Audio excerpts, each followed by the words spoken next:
Howdy folks, welcome. I hope you have brought some popcorn. I hope you're ready to listen to somebody ramble about their opinions on handguns, and I hope that you learned something today.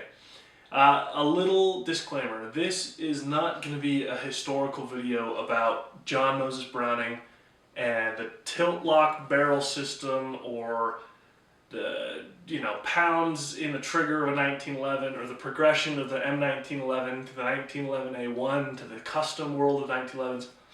That is not what this video is going to be. This video is very simple. When I look at the 1911, something in me ticks, and I've tried to figure out what makes this gun so special compared to all the other awesome and cool platforms out there. You know, I'm a big USP fan. I love HK. The USP 45, chef's kiss.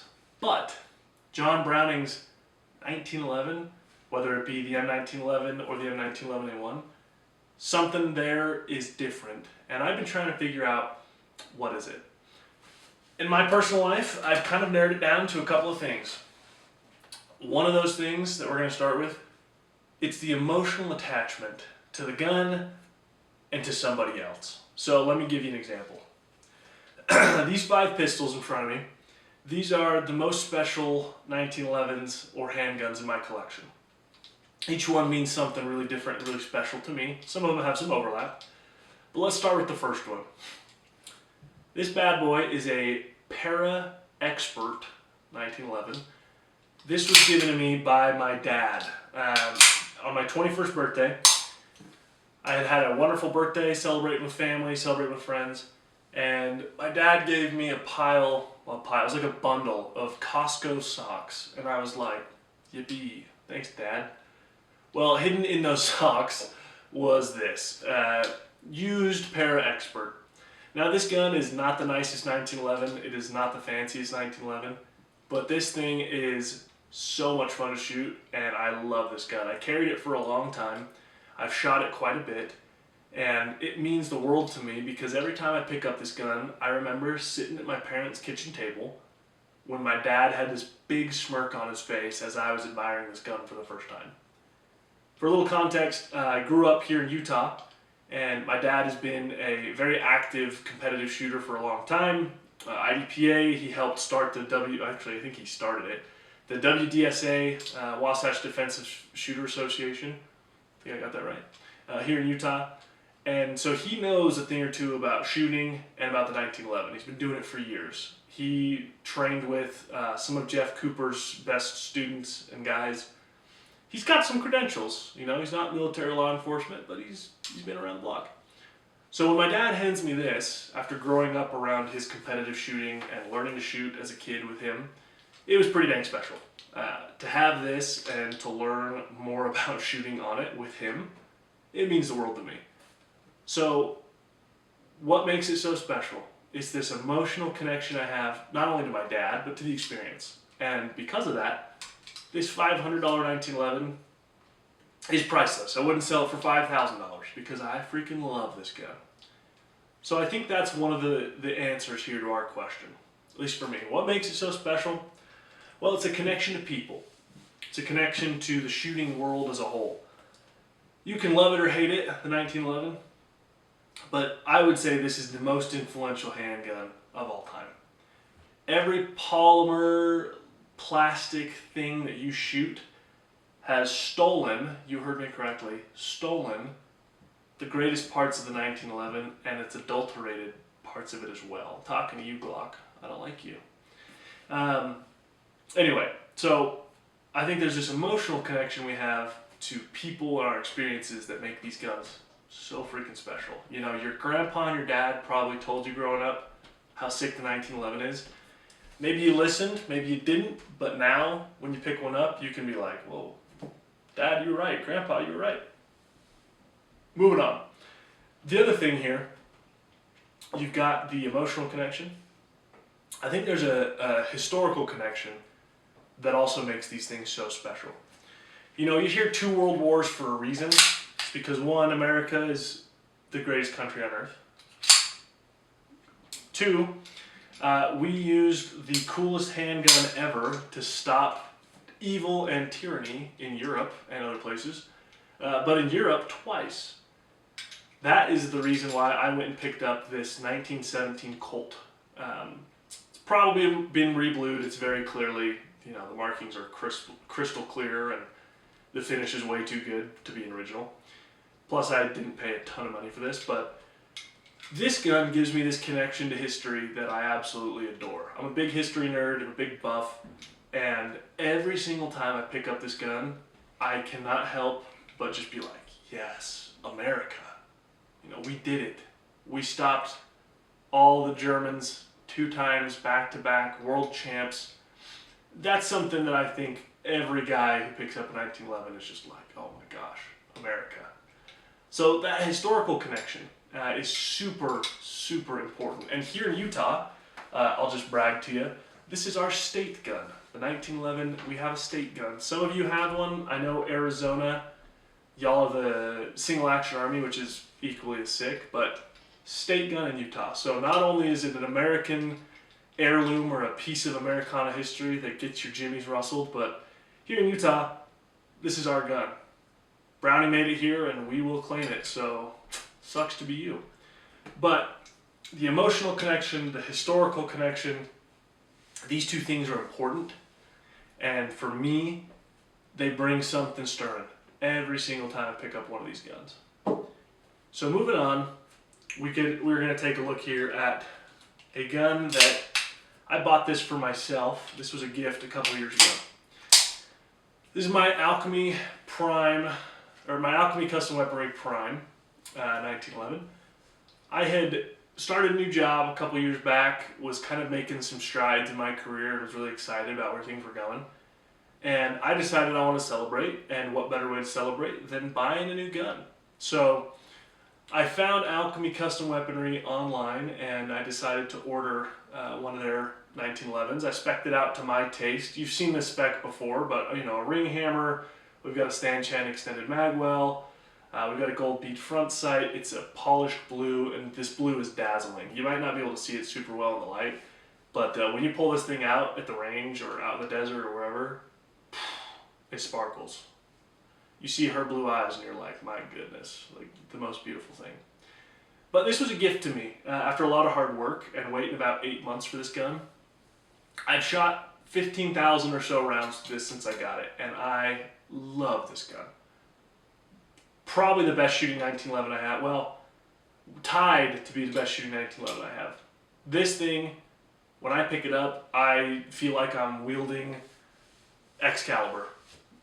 Truly this heroic weapon, this heroic sidearm, and that is important to me, because I don't want to carry lame guns. I want to carry cool guns, and this is a very cool gun. So my Alchemy Custom Prime, that thing is a true gem. Kind of combining those things that I think make this gun so special, that historical and that connection to emotion, whether it's because of a mentor or a friend or whatever. I have here another Alchemy, which I'll come out and say it, I'm an Alchemy fanboy. Love these guns. I think they make some of the best 1911s out there for what they cost. Alchemy, I'm serious. I'll sell for it here in Utah. I got 3 people, well 2 people to buy one of these, so you're welcome. This is the Alchemy Custom Weaponry Elmer Keith Restoration Mod. If you're not familiar with Elmer Keith, he was a extremely talented shooter, outdoorsman, kind of just a legend, and he influenced the gun world a lot. Designed calibers, the .357, I think the .44, and he is a legend who carried his own customized Springfield 1911 after World War I. He did not serve in the war, but he was gifted a Springfield 1911 from the war by a friend. Alchemy took that gun and they recreated it. And this thing is tied as the best shooter I have. I'm telling you, I can shoot this thing one-handed like nobody's business. It is crazy. And I'm not very good at one-handed shooting, like I practice, but something about the rear sight and the arched mainspring housing with that checkering, perfect. Perfect every time. This gun was something I could not afford at the time. I wanted this gun so bad, and a mentor of mine, a great friend of mine, came to me and said, hey, let's make sure you get that gun, because if you don't have it, you're going to regret it. So he helped me acquire this back when they released it, I think of this year, maybe last year, but I love this gun. I've shot it a ton, and it brings me that connection to my mentor. It's got the historical element, as well as, again, the hero's weapon, the kind of like, the guy that gave Elmer Keith this gun has an account of fighting Germans with his 1911 and supposedly going crazy ape with a 1911 and winning in a very insane gunfight. So all those elements of this gun and the fact that it's extremely high quality make it so special to me. It's just something I would never get rid of, ever. So winding down here on these 5 guns, you know, we've got the emotional side of things, we've got the historical side of things. We've also got something that I think is really important to all of us. There is like legend and myth to the 1911. You know, I saw that it blew up a tank in World War II. I think Private or Sergeant Hanks did that. Pretty sick guy. The 1911 has been in tons of movies, video games, shows. I mean, one of my favorite movies, Steve McQueen, The Getaway. He's got a 1911. Super dope. And I think that the fact that we have these 3 kind of areas to connect to the gun, that just brings something out in shooters, you know, in gun guys that no other gun can do. And you can argue in the comments or with me personally, if you know me, you can argue like, oh, you know, this gun definitely does or this gun does. It's just not the same. The 1911 does it different. It does it better. This one is a gift that I got right before I got married. This is a Colt Series 70 government model. With the large roll markings. I don't know if you can see that there in the camera, but with the large roll markings, this was a gift from my dad right before I got married. He knew I was looking at this gun online. I wanted to bid on it super bad, but I just kind of had a feeling like, oh, the wedding's coming up, I'm buying a house, like I don't know if I can actually just drop money on guns right now. So my dad surprised me with this, and I freaking love it. I carry it a lot, I shoot it a lot. It's just a priceless gift. It's a priceless artifact.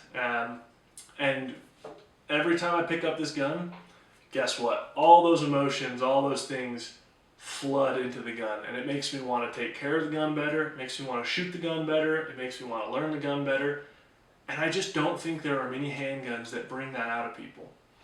If you're going to honestly look me dead in the eye and tell me, and I'm not trying to bag on if you're a fan of these guns, but if you're going to tell me your Glock or your M&P or your SIG does the same thing for you that this 1911 does for me, I think you're full of crap. I think you're a total liar. No disrespect. We can still be friends. Just know that I have cooler guns than you in this friendship. So these 1911s, they mean the absolute world to me. The most special pieces in my collection. And I think that in this rambling, I hopefully have been able to articulate to you what makes these so special to 1911 guys? What makes these so important to 1911 nerds like myself? It's the emotional connection, it's the historical connection, it's the pop culture awesome, you know, wielding the same gun as the guy in your favorite movie did. And I think when you just put all of those things together, you achieve something that no other gun in the world can do. You know, if you disagree with that, that's fine, but you're wrong. I love this gun. I love these guns. The Utah pride that I have for the 1911, the American pride that I have, and as a shooter who shoots the 1911 religiously, I will die on the hill that it is the best fighting gun ever made, fighting pistol ever made. I think 2 world wars is enough evidence, and if you don't like it, well, keep shooting your plastic, and I hope you enjoy that. I hope you've enjoyed my rambling. I hope you've enjoyed listening to the opinions of somebody who has a deep love and a deep passion for these guns. And maybe you completely disagree. You think the 1911 is a load of phooey and it's not worth its salt. And if that's the case, I'd like you to come with me to shoot these ones, and I bet I could change your mind. I hope you all have a great weekend. I hope you enjoy whatever it is you got going on in life, and I hope to see you soon. Thanks.